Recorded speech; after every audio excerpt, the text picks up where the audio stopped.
ഏത് കളറാണ് നല്ലതെന്ന് ചോദിച്ചാൽ തീർച്ചയായിട്ടും എല്ലാ കളറും നല്ലതാണ്. പക്ഷേ ഹായ് ഗുഡ് മോർണിംഗ്. ഇന്നത്തെ മോർണിംഗ് വൈബ് ഇത് കണ്ടോ, കൊല്ലകൊല്ലായി നിൽക്കുന്ന നമ്മുടെ പനിനീർ പൂക്കളോടൊപ്പം എന്തൊരു ഭംഗിയാണെന്നറിയോ, ഒപ്പം നല്ല ഫ്രാഗ്രൻസും. ഇതെവിടെയാണെന്നല്ലേ, ഇതൊരു ദേവലോകത്താണ്.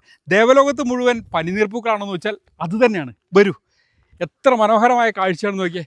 ശരിക്കും റോസാ ചെടികൾക്ക് നമ്മുടെ ചാനലിൽ ശരിക്കും ഗ്രീൻ ഹെവൻ ഫാമിലിക്ക് ശരിക്കും റോസയുടെ ഒരു നല്ല കളക്ഷൻ, അതിൻ്റെ കെയറിങ് കാര്യങ്ങളൊന്നും ശരിക്കും കിട്ടിയിട്ടില്ല എന്ന് തന്നെ പറയാം. അത് നമ്മുടെ കുഴപ്പം കൊണ്ടല്ല, ശരിക്കും ഇതുപോലെ നല്ലൊരു ഗാർഡൻ കിട്ടിയിട്ടില്ല എന്നുള്ളതാണ്.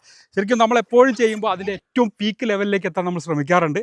എത്രത്തോളം നേരത്തെ കഴിഞ്ഞ വീഡിയോയിൽ പറഞ്ഞ പോലെ എത്രത്തോളം നിങ്ങൾക്ക് അത് മനസ്സിലാവുന്നുണ്ടെന്ന് അറിയില്ല.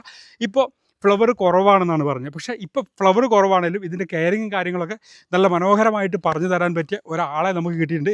ഇത് നോക്കിയേ, ഓർക്കിഡ് റോസൊക്കെ നല്ല കൊലകൊലായിട്ടുണ്ട്. ബട്ടൺ റോസ് ഉണ്ട്. ഇത് കണ്ടോ, ശരിക്കും എന്താ പറയുക, ഇത് ഓഫ് സീസണിൽ ഇതാണ് ഫ്ലവറെങ്കിൽ സീസണിൽ എന്തായിരിക്കും ഫ്ലവർ, ആ സമയത്ത് നമുക്ക് ഒരിക്കൽ കൂടെ വരാം. അപ്പോൾ ഇതായിരുന്നതല്ലേ നേരത്തെ ഞാൻ പറഞ്ഞ പോലെ ദേവലോകത്തിൻ്റെ ആളുടെ പേര് ദേവരാജൻ എന്നാണ്. അതെ, ദേവേട്ടൻ്റെ വീട്ടിലാണ്.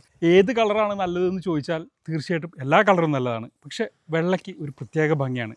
അതെ, പരിശുദ്ധിയുടെ കളറായ വെള്ള. അപ്പോൾ ഒരുപാട് ഇഷ്ടമാണ് വൈറ്റിനോട്. അത് എൻ്റെ വീടാണെങ്കിലും ഷോപ്പാണെങ്കിലും ഒക്കെ വൈറ്റ് തന്നെയായിരുന്നു. ശരിക്കും ബട്ടൺ റോസ് നോക്കിയേ, ഇത്ര മനോഹരമായിട്ടൊരു കളർ നോക്കിയേ, 2-3 കളറിലുണ്ടെന്നുള്ളതാണ്. ഇത്രയും ഭംഗിയുള്ള, അതായത് ഇപ്പോൾ പകുതിയുള്ളൂ ബഡ്സ് എന്ന് പറയുന്നത്. കാരണം വിരിഞ്ഞിട്ടില്ല മുഴുവനും. ശരിക്കും നല്ല ബ്ലൂം ആവാൻ വേണ്ടി ഇങ്ങനെ തയ്യാറെടുത്ത് നിൽക്കുകയാണ്. അത്ര മനോഹരമാണ്. ഈ സമയത്തൊക്കെ ഇത്രയും നല്ല മനോഹരമായിട്ട് ഫ്ലവർ നമുക്ക് ഇതുവരെ കിട്ടിയിട്ടില്ല. എന്തായാലും ഇതിൻ്റെ ഒരു ഡീറ്റെയിൽ വീഡിയോ നമ്മൾ ചെയ്തിട്ടുണ്ട്.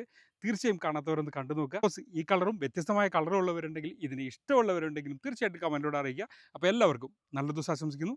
Bye from green heaven.